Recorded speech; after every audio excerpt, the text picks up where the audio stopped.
मुल्क की दारुल हुकूमत दिल्ली में कोरोना वायरस से मौत का आदादशुमार मुसलसल बढ़ता जा रहा है और हालात यह है कि मरीजों के घर वाले हंगामा कर रहे हैं, तब जाकर उनकी परेशानियों का हल हो रहा है।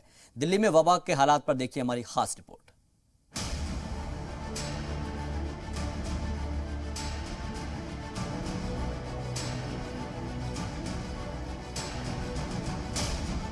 दिल्ली में कोरोना वबा के आदादशुमार रोजाना बढ़ते जा रहे हैं।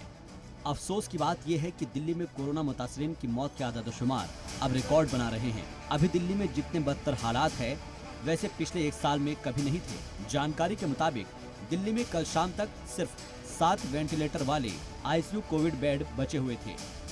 वहीं कल शाम तक दिल्ली में बिना वेंटिलेटर वाले आईसीयू कोविड बेड 24 बचे हुए थे, जबकि नॉर्मल कोविड बेड की बात करें तो केवल कल शाम तक 2668 बचे हुए थे। ये जानकारी दिल्ली सरकार के अपने ऐप पर दी गई है।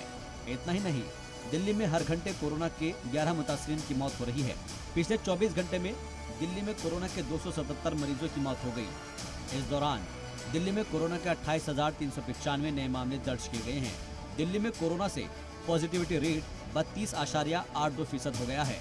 अभी दिल्ली में कोरोना के एक्टिव मामलों की तादाद 85,575 है। इतना ही नहीं, दिल्ली में पिछले 5 दिनों में कोरोना से 986 लोगों की मौत हो गई है। दिल्ली में कोरोना से लड़ रहे तिब्बी एहलकारों का साथ दिल्ली पुलिस भी दे रही है। मंगल को दिल्ली के एनकेएस अस्पताल में एक मरीज के लिए ऑक्सीजन कम पड़ गई। ये खबर जानकर मरीज के घर वालों ने हंगामा शुरू कर दिया। डीसीपी नॉर्थ एंटो अफांसो को जब इस बात की जानकारी हासिल हुई तो वो फौरन मौके पर पहुंचे और लोगों को शांत कराया।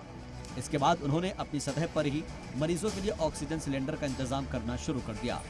एंटो अल्फांसो को पता चला कि मायापुरी के एक प्लांट में ऑक्सीजन सिलेंडर मिलते हैं, तो वो अपने काफिले के साथ मायापुरी पहुंच गए, जहां उन्होंने फैक्ट्री मालिक से बात करके 15 सिलेंडरों का इंतजाम करवा दिया और फिर ग्रीन कॉरिडोर बनाकर 50 मिनट में ही अस्पताल पहुँच गए। दिल्ली में फिलहाल 6 दिन का लॉकडाउन जारी है। जरूरी खदमात को छोड़कर सब कुछ बंद है। दिल्ली की सड़कें सूनी है। ब्यूरो रिपोर्ट, जी मीडिया।